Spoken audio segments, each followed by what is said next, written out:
Korang, kalau kita sembang pasal empire yang paling digeruni dalam sejarah dunia, memang susah nak lawan nama empire Mongol. Bayangkan, daripada padang rumput Mongolia yang luas, muncul seorang lelaki bernama Genghis Khan. Masa awal-awal tu, dia cuma berjaya satukan puak-puak nomad yang asyik bergaduh sesama sendiri. Tapi lepas semua dah bersatu, dia tak berhenti kat situ saja. Dia bina satu mesin perang yang luar biasa pantas. Korang kena tahu, tentera berkuda Mongol ni bukan sekadar pandai memanah atas kuda, tapi diorang boleh bergerak beratus-ratus kilometer dalam masa yang singkat, serang tiba-tiba buat-buat berundur, lepas tu kepung musuh dari pelbagai arah. Sebab itulah banyak kerajaan besar yang kononnya kebal akhirnya tumbang satu demi satu. Mula-mula sasaran diorang ni China bahagian utara. Dinasti Jin yang terkenal dengan kota-kota besar dan kubu yang kuat akhirnya tak mampu nak tahan. Lepas tu Mongol terus mara ke Asia Tengah. Empire Khwarazm yang masa tu antara kuasa perdagangan terbesar dunia sebenarnya tak perlu pun nak berperang. Genghis Khan cuma hantar rombongan pedagang dan utusan untuk buka hubungan dagang. Tapi malangnya, Gubernur Khwarazm melakukan tindakan kejam terhadap rombongan tu. Lepas tu pemerintah dia pula melakukan tindakan kejam terhadap utusan Mongol. Bagi Genghis Khan, itu penghinaan paling besar. Maka bermulalah satu kempen perang yang betul-betul mengubah sejarah. Bandar-bandar besar macam Bukhara, Samarkand, Merv dan Nishapur diserang habis-habisan. Banyak kota yang sebelum ini menjadi pusat ilmu, perdagangan dan kebudayaan akhirnya musnah dalam sekelip mata. Selepas Asia Tengah jatuh, tentera Mongol bergerak pula ke Asia Barat. Mereka tewaskan pelbagai kerajaan di kawasan Parsi dan Iraq. Kemuncaknya ialah apabila cucu Genghis Khan, Hulagu Khan menyerang Baghdad. Masa tu Baghdad adalah ibu kota Khilafah Abbasiyah dan pusat ilmu paling gempak kat dunia.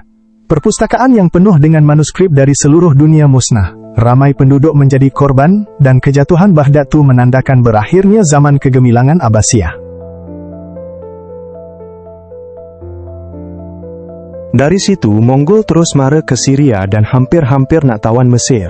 Tapi kali ini mereka jumpa lawan yang betul-betul boleh hentikan mereka, iaitu tentera Mamluk. Dalam pertempuran Ain Jalut, tentera Mongol kena kekalahan besar buat kali pertama di Asia Barat. Ramai sejarawan cakap, inilah titik perubahan yang halang Mongol daripada terus tawan Afrika Utara. Dalam masa yang sama, satu cabang lagi tentera Mongol bergerak ke Eropah. Mereka tawan kerajaan-kerajaan Rus macam Kiev, lepas tu serang Poland dan Hungary. Tentera Eropah masa tu terkejut sebab tak pernah pun berdepan dengan taktik perang secekap Mongol. Dalam beberapa pertempuran besar, tentera Eropah kena tewas dengan mudah. Ramai orang masa tu sangka seluruh Eropah akan jatuh ke tangan Mongol. Tapi bila diorang tengah rancak mara jauh ke barat, berita kematian Khan Agung sampai ke medan perang.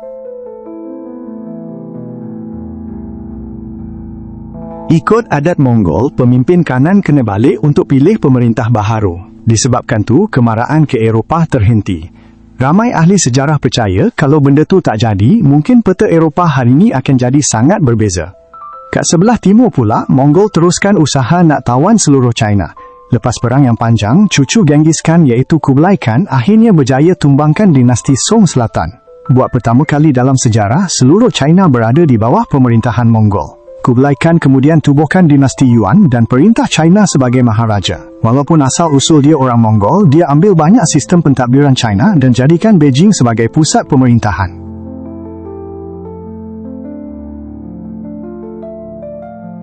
Tapi yang paling menarik, walaupun Mongol nampak macam mustahil nak dikalahkan, ada beberapa tempat yang berjaya bertahankan diri.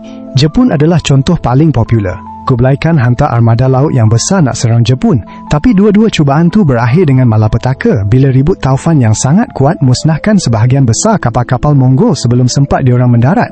Orang Jepun panggil ribut tu kamikaze, yang maksud dia angin dewa, sebab diorang percaya Tuhan lindungi negara diorang daripada penceroboh. Vietnam pun bagi satu lagi tamparan hebat kepada Mongol. Tentera Vietnam sedar diorang tak mampu nak lawan berdepan, jadi diorang guna hutan, sungai dan cuaca tropika sebagai senjata. Setiap kali Mongol mara, bandar dikosongkan, bekalan makanan dipindahkan dan tentera Vietnam serang hendap tanpa henti. Kemuncak dia kat sungai Bac Dang bila Vietnam pasang beribu-ribu pancang kayu tajam kat dasar sungai.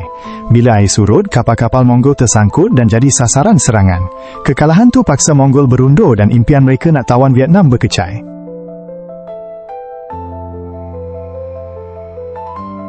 Nasib yang hampir sama jadi kat Jawa. Kublai Khan hantar ekspedisi besar nak hukum Raja Singhasari sebab hina utusan dia.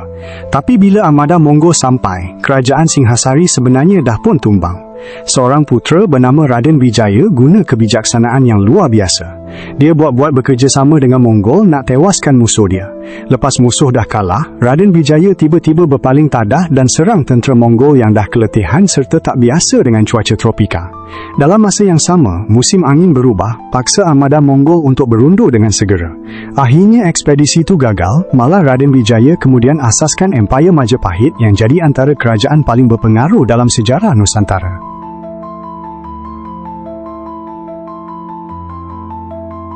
Jadi, bila kita tengok peta ni, memang nampak macam seluruh Eurasia pernah ada kat bawah bayang-bayang Mongol. Dari Korea sampai ke sempadan Eropah, daripada Siberia hinggalah ke Teluk Parsi, hampir semuanya pernah digegarkan oleh derapan kuda Mongol. Tapi sejarah pun dah buktikan, sehebat mana pun sesuatu empayar tetap ada had dia. Cuaca, geografi, penyakit, logistik, kebijaksanaan pemerintah tempatan dan semangat rakyat nak pertahankan tanah air akhirnya jadi tembok yang tak boleh nak ditembusi. Sebab itulah, walaupun empayar Mongol dikenang sebagai empayar daratan terbesar dalam sejarah manusia, mereka tetap gagal tawan Jepun, Vietnam dan Jawa, sekaligus buktikan yang kemenangan dalam peperangan bukan sekadar bergantung kepada kekuatan tentera semata-mata.